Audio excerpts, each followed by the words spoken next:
क्या जम्मू कश्मीर में चुनाव होंगे? और अगर चुनाव होंगे तो जम्मू कश्मीर में सरकार किस पार्टी की होगी? और साथ ही साथ जम्मू कश्मीर का आने वाला मुख्यमंत्री कौन होगा? आज इसी सब पर बातचीत करेंगे, क्योंकि देखिए, बहुत साल हो चुके हैं जम्मू कश्मीर में चुनी हुई सरकार नहीं। 2014 में सरकार बनी, पीडीपी और भाजपा की गठबंधन सरकार थी। पहले मुफ्ती मोहम्मद सईद मुख्यमंत्री बने, उसके बाद उनकी सुपुत्री महबूबा मुफ्ती जम्मू कश्मीर की मुख्यमंत्री बनी। दोनों पार्टियों के बीच में अनबन हुई, गठबंधन टूटा और तब से लेकर आज तक जम्मू कश्मीर में एक स्थायी सरकार यानी कि आम जनता की चुनी हुई सरकार नहीं है। तो ऐसे में बहुत सारी पार्टियां जो है वो उभर कर भी आई हैं, चाहे वो अल्ताफ बुखारी की जम्मू कश्मीर अपनी पार्टी हो या फिर सज्जाद लोन की पीपल कॉन्फ्रेंस हो।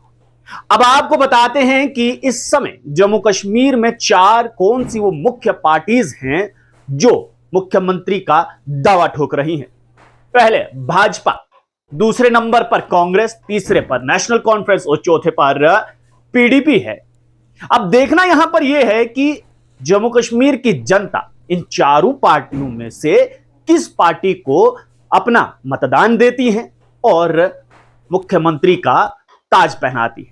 अगर भाजपा की हम बात करें तो भाजपा में इस समय जो मुख्य तौर पर जो नाम सामने चल रहे हैं, क्योंकि अक्सर यह सुना जाता है कि रविंदर रैना जब भी किसी रैली पर जाते हैं तो रविंदर रैना को लोग कहते हैं कि हम रविंदर रैना को जम्मू कश्मीर का मुख्यमंत्री देखना चाहते हैं। लेकिन हमें यह नहीं भूलना चाहिए कि केंद्र में पीएमओ में एमओएस डॉक्टर जितेंद्र सिंह भी इस रेस में आते हैं और हो सकता है कि भाजपा के पास तो बहुत सारे ऐसे नाम हैं जो मुख्यमंत्री का चेहरा बन सकता है।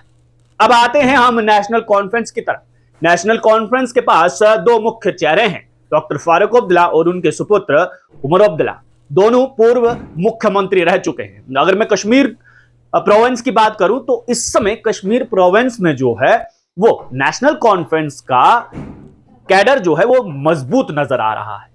कांग्रेस की अगर हम बात करें तो जब से वकार रसूल ने गद्दी संभाली है, प्रधानी की जम्मू कश्मीर प्रदेश कांग्रेस कमेटी की अध्यक्षता की गद्दी संभाली है, तब से ज्वाइनिंग बढ़ चुकी है और नेता जो छोड़कर गए थे पार्टियां, वो नेता भी अब कांग्रेस में वापसी कर रहे हैं। कुछ नेता तो ऐसे हैं जो बहुत पहले कांग्रेस छोड़कर चले गए थे, लेकिन अब वो नेता भी घर वापसी कर रहे हैं। तो ये एक पॉजिटिव साइन जो है वो जम्मू कश्मीर प्रदेश कांग्रेस कमेटी के लिए है।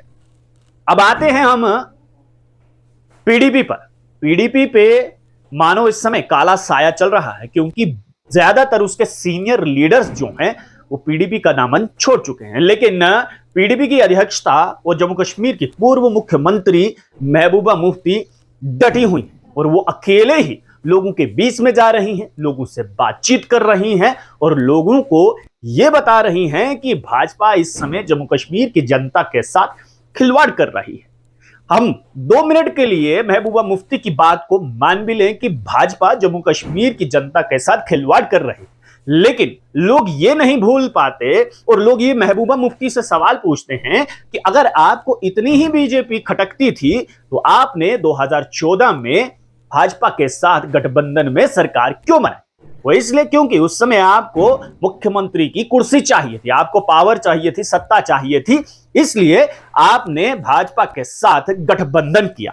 कांग्रेस में अगर मैं बात करूं तो कांग्रेस में इस समय कोई भी ऐसा चेहरा नहीं है जिसको कांग्रेस जो है एज अ मुख्यमंत्री जो है वो डिक्लेयर कर सकती है। भाजपा में रैलीज में रविंदर रैना का नाम जो है वो प्रचलन में है, लेकिन डॉक्टर जितेंद्र सिंह प्रमुख दावेदार हो सकते हैं।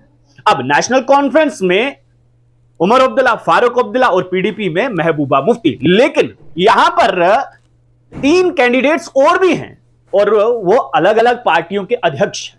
पहले जम्मू कश्मीर अपनी पार्टी के सैयद मोहम्मद अल्ताफ बुखारी ने जब ये पार्टी बनाई तब उन्होंने एक नारा दिया था कि एकला चलो, और वो एकला चलते चलते रास्ते में काफिला बनता गया और उनके साथ नेता जो है वो जुड़ते गए। अल्ताफ बुखारी कह रहे हैं कि जम्मू कश्मीर की जनता की आवाज मैं और मेरी पार्टी है, हम जो कहते हैं हम वो करके दिखाते हैं। अल्ताफ बुखारी का कहना है कि डोमिसाइल पे बदलाव करने थे तो वो दिल्ली गए, उन्होंने गृह मंत्री से बात करी, उन्होंने देश के प्रधानमंत्री से बात करी, तो निवारण हुआ, डोमिसाइल में बदलाव हुए। और भी अगर मैं बात करूं हालिया बयान की अल्ताफ बुखारी के, तो उन्होंने कहा कि जितने भी कैद में इस समय मुफ्तीज हैं, मौलवीज हैं, उनको केंद्र सरकार जल्द से जल्द रिहा करे। उसमें एक नाम मीरवाइज उमर फारूक मौलवी का भी है। इसके बाद अगर हम पीपल कॉन्फ्रेंस की बात करें सज्जाद लोन की, तो सज्जाद लोन भी समय समय पर जो है भाजपा पर कटाक्ष करते रहते हैं और कहते हैं कि भाजपा जम्मू कश्मीर के लोगों के साथ ज्यादती कर रही है।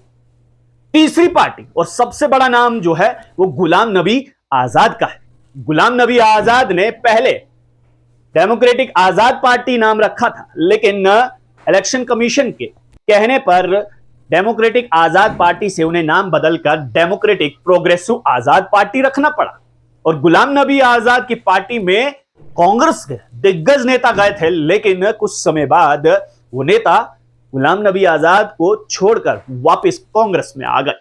गुलाम नबी आजाद कहते हैं कि मैं जम्मू कश्मीर में बदलाव चाहता हूं। जिस प्रकार से मैंने अपने कार्यकाल में जम्मू कश्मीर में काम किया था, जब मैं जम्मू कश्मीर का मुख्यमंत्री था, उस समय जैसे काम हुए थे वही काम मैं आगे भी करना चाहता हूं, इसलिए आप सब मिलकर हमें मौका दें। बहरहाल ये जम्मू कश्मीर की जनता तय करे कि आने वाला मुख्यमंत्री जम्मू कश्मीर का कौन होने वाला है। अगर चुनाव होते हैं तो क्या जो नाम लिए गए हैं, क्या गुलाम नबी आजाद मुख्यमंत्री होंगे जम्मू कश्मीर के, क्या सज्जाद लोन मुख्यमंत्री होंगे क्योंकि वो भी मुख्यमंत्री की रेस में है, अल्ताफ बुखारी है, उमर अब्दुल्ला, फारूक अब्दुल्ला, महबूबा मुफ्ती, रविंदर रैना, डॉक्टर जितेंद्र सिंह, या फिर कांग्रेस पार्टी के अध्यक्ष वकार रसूल आने वाले मुख्यमंत्री जम्मू कश्मीर के होंगे। आप लोग अपनी राय में जरूर बताइएगा कि आप लोग किसे और क्यों जम्मू कश्मीर का मुख्यमंत्री देखना चाहते हैं। आप लोग देखते रहिए स्टेट टॉक्स, मुझे यानी देव ठाकुर को दीजिए इजाजत। धन्यवाद।